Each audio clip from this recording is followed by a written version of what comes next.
Happy Black Friday, and I hope you had a good Thanksgiving. And remember, stuffing is called stuffing because it's supposed to be cooked inside the turkey.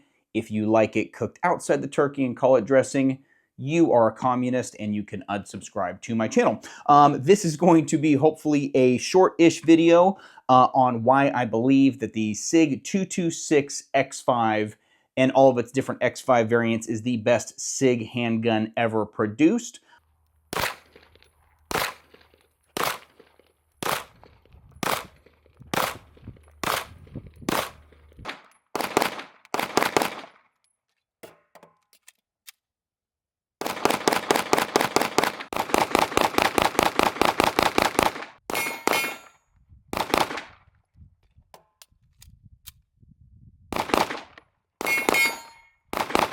So SIG reached out to me a few months ago and asked if I wanted to have some of their pistols to review, to create content on. And honestly, I was kind of surprised because if you don't know this, I work for another handgun manufacturer, Cabot Guns and Alchemy Custom Weaponry. We specialize in high-end custom and semi-custom 1911s and double-stack 1911 style pistols. So when SIG reached out, I said, well, you know, I work for what you could consider to be a competitor. I don't know how well that's going to work out. And they said, no problem. We just want to send you some stuff and see what you think. So I looked at the catalog of pistols because I really hadn't looked at SIG's catalog in a while because I work in a completely different sphere of pistol manufacturing. And the only things that really stood out to me were the different variants of the 226 and also the venerable P210. I have one of the American Target versions here. So they sent me a couple of different versions of the 226 along with the 210 Target. And I got one of the 40th anniversary 226s. I did a video on it. I'll post it up here. Very cool if you're into retro style guns. And I selected the all stainless P226X5. So they did send it to me with no money involved. And I told them that if I didn't like it, I was just going to send it back if I didn't have nice things to say, because working in the industry, I'm not going to go around pissing everybody off. So needless to say, the gun is still here, which means I like it. And not only do I like it, I actually like it a lot. Now, disclaimer, before we start talking about this, I'm going to talk a lot about how good I think this gun is. Now, I work for a 1911 company. Any John Moses Browning design, the 1911, the Colt 1903 or Model M's, you know, a 1908 pocket hammerless, all of the Browning designs, in my opinion, I would take before this. So is this better than a 1911 or a double stack 1911? No, but I'm going to put that aside and look at this on its own, and also understanding that this is a single action only hammer fired pistol with a tilt barrel design, which means it is the great grand nephew of the 1911, because all tilt barrel designs owe their beginnings back to John Moses Browning. So putting that aside, that I would take any Browning design over the 226, we can just take a look at this from SIG's current lineup and probably their entire handgun lineup, and I believe this is the best handgun that they have ever produced.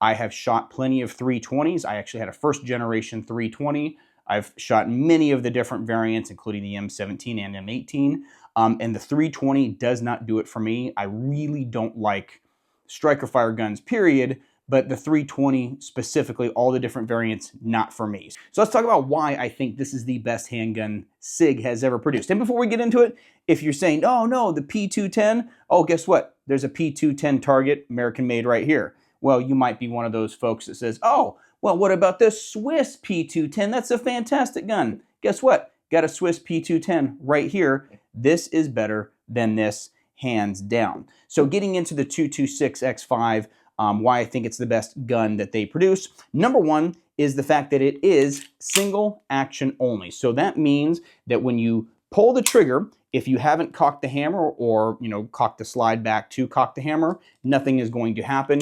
You do have to cock the hammer in order for the trigger to activate the hammer and for the gun to go off. Now, the original 226s and most other variants are double action on the first trigger pull, heavy trigger pull, and then after that, they become single action. I'm a big fan of the single action only, and honestly, the trigger on this gun is very, very good. It weighs in right at about 2 pounds of break, and then the reset is not very far out, and then you see right there where the reset is, and then you can get right back onto that trigger. So coming from the 1911 and shooting a lot of 1911, 2011, I did find this trigger to be easier to become fast and accurate with without having to slap it like some other pistols when you go to shoot them fast from the 1911. On the 1911, you're used to just barely letting it out and then it resets. Some other guns, you have a very long reset, so you tend to slap it.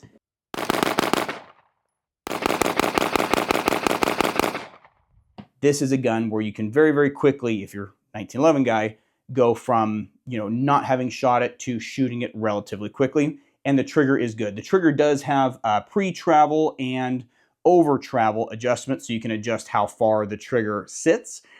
Different versions of the 226X5 have different triggers. I think I would like a flat trigger, but honestly, this curved version doesn't really bother me at all. This is in its factory setting. I didn't tweak it at all because I'm not a gunsmith, and even though it's just a set screw, I would be afraid of screwing it up. So this is where it comes from the factory, and it is perfectly acceptable, and not just acceptable, it is a very good trigger. Next up is ergonomics. If you've ever held a 320, the grip is kind of chonky.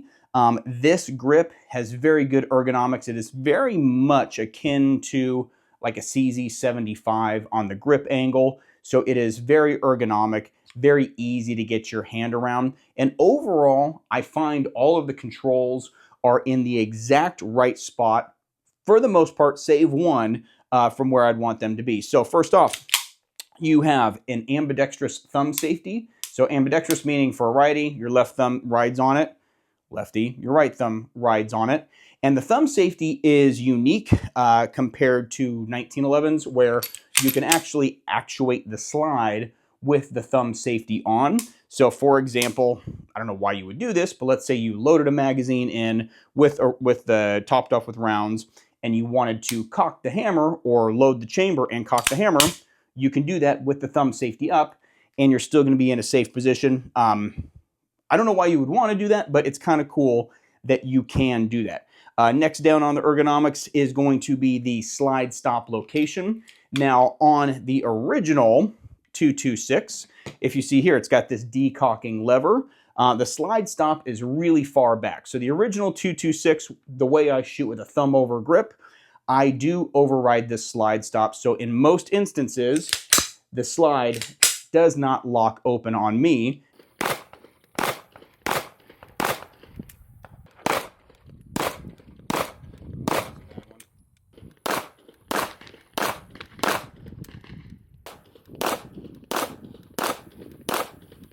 Because I am going to be accidentally pressing down on the slide stop. But you can see I have an empty mag. If my thumb is not in the way, it will lock open. On this gun, the slide stop on the X5 is moved forward a little bit, and the thumb safety actually provides a little bit of a guard so that I don't overwrite it. Now, that makes it nicer than a standard 226. However, this slide stop location does leave a little bit to be desired for me because I can't quite actuate it with my right thumb because the thumb safety is in the way. So I still have to come up and do a 1911, 2011 style, reload where you insert the magazine, and as you're building your grip, push it down with my left thumb.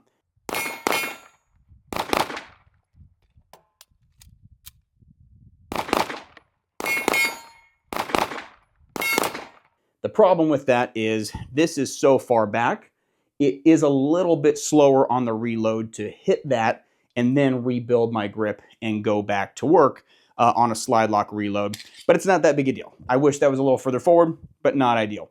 Next on the ergonomics is it has a little gas pedal up here on the, I guess this would be called a takedown lever. On a 1911, this would be the slide stop. Which is also how you take the gun down and take the slide off. But the takedown lever does have a little bit of a gas pedal. This is the classic version. They have one, I think it's called the SASS. They have an all DLC polished version, and they have the Legion, and they have different versions of this takedown lever that have varying sizes of gas pedals. For me, this is actually the perfect size and perfect location to get my thumb right there on it and grip it. The grips are very nice as far as ergonomics are concerned. I would like something a little bit more grippy. They have good texture, but I would like something with a little bit more bite to it. But you do have front strap checkering. And remember, this is a 9mm gun. This version is fully stainless, so it is heavy. The gun is not going to be jumping out of your hand anytime soon. Speaking of shooting and recoil, I mostly train using 124 grain NATO ammunition, which is what you would consider a full power 9mm load.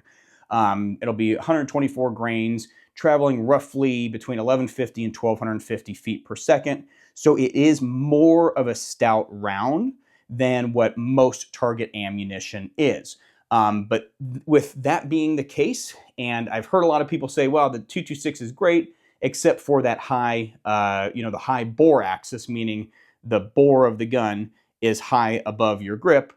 It makes it recoil more. Well, I can tell you right now, in my experience, even shooting quick with 124 grain NATO, this does not recoil any more than any other non-1911 gun that I've shot. In fact, quite a bit less than something like a Beretta 92. I don't have a CZ75 to match it right next to, and that's typically the people who talk about bore axis are talking about CZ75s with that low bore axis, but this gun tracks very, very well.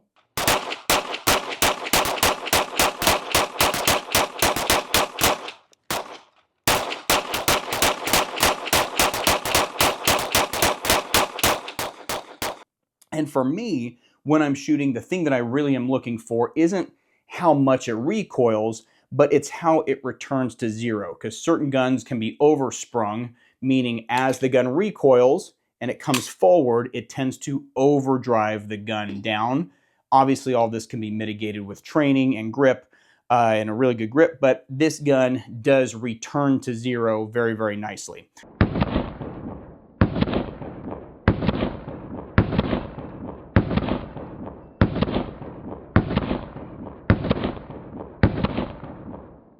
Getting back up to the slide here, it does come standard with a adjustable, like, I don't want to say Bowmar, because it's not really a Bowmar. That's kind of your, the 1911 word, but it is a adjustable for windage and elevation rear sight with a plate. What's kind of cool about this is, I don't know if you can see it on camera, but the screws for this plate are on the bottom, meaning when it's on there, you don't see any screws on top. And I'll show a video of it. I'll take a B-roll. You can see there's screw holes on the bottom to hold this little backup sight or the iron sights on. You can take that off, and it does fit a variety. The cut fits a variety of different sights. Red dot sights, obviously SIG red dot sights. I believe like the DPP. Now here's the thing. I mostly use Trijicon. In fact, I only use Trijicon pistol dots just because it's my favorite brand and they're the ones that I have gotten the most time with and the most trust with. It does not fit that natively. You do need to use an adapter plate. So I did call up SIG and say, hey, I need a red dot to have more time on this and really shoot it, because when you're shooting with a red dot, that's when you can really see how much that gun is moving around in your hand by tracking the dot in the window. So they sent me a dot of some sort, the Romeo X, to mount on here. Dot works great, and it is a direct mount. Now, on the back, it does have little holes to where you could add backup iron sights behind the red dot. The Romeo X does have a backup sight built in, so if for some reason the dot went down, you would still have sights. I don't know if they are the proper height to have a good zero. I'm not sure about that, so maybe they'd be off, but those are just backups, like I said. Now on the bottom of the gun, it does have this very nice and generous Magwell, the gun does come, if you're not in commie states, with 3 20-round mags with a nice little aluminum base plate on them so they fall free. It is very nice for reloads. The opening is big, but it's not so flared out and obnoxious that it would be difficult for you to really conceivably carry this gun with this magwell. And it works very well. Nice thing about it is they do include 3 of the 20-round magazines. You get this Negrini case here, and inside of it comes with 3 magazines. Here's the 2 and a little challenge coin. Overall, nice packaging, nice touches there. But yeah, as far as this gun is concerned, oh, another note, I do have an X300U Bravo on here. I tried mounting a U Alpha. I don't really like the A's. I like the B's with the set screw. And the A actually sat further forward on the rail. I had to use the Bravo to get the light to sit all the way flush back, which is fine with me because if you're in the 1911-2011 world, some rails only work with the U Bravo anyway. So that's what I'm used to is the X300UB. But once you get it on there, it's actually a very attractive package in general. Now, as far as reliability is concerned, I only have about 1,000 rounds on this gun, but inside of those rounds, I've had 0 malfunctions, all shooting 124 grain NATO 9mm ammunition. No gun is perfect. However, this trigger, while very, very good, it is not a 1911 trigger, okay?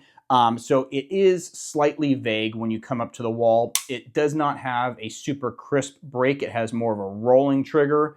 And the reset, just pinched my hand there. And the reset is also a little bit on the vague side as well. There have been a few times where I had to let the trigger out a second time because I thought I was finding where that reset point was going to be, but I didn't. So I did in the beginning have to slap it until I really got used to it. Now, outside of that, the only other negative I would say about the 226X5 is the price. It does start at about $21.99 for the X5 Classic. So the stainless versions have a couple of different versions, one with the wood grips, which I really like. I think these are classy. The other one with the plastic grips. There's the Legion version, which also starts at right around $2,200. That has an alloy frame, so that's aluminum. And it has a comped slide and a slightly shorter barrel. And then they have a super duper fancy, polished, limited edition, full DLC one that, I don't know, I think those are around $3,000. So that is a pricey gun in the space that it sits in. And I know a lot of people in that price range are going to be choosing some type of a 2011, like a Staccato or maybe a Prodigy and souping it up with some better non-MIM parts in the Prodigy. So I can understand why most people do gravitate towards 2011s. I'm definitely one of those people, but this is, for what it is, and like I said, this is the best gun that I think SIG makes. This is a very, very good gun, and I'm actually surprised that with the advent of limited optics, we aren't seeing more people run the 226X5 in competitions. I think SIG could put together a very capable shooting team that would do very, very well. But this is a good gun. But I think the problem that it runs into is in that price range, people are going and getting some type of a 2011. But all that being said, if you are set on your 1911s and 2011s and you're looking for something different, or you are just a total SIG fanboy, this is the gun to get. One of the 226X5 variants is going to be a good choice no matter what you do. So that's it. That's why I think this is the best handgun that SIG makes, period. And remember, if you are at Thanksgiving and your cranberry sauce doesn't retain the shape of a can, that's not real cranberry sauce. You've been hoodwinked. See you next time.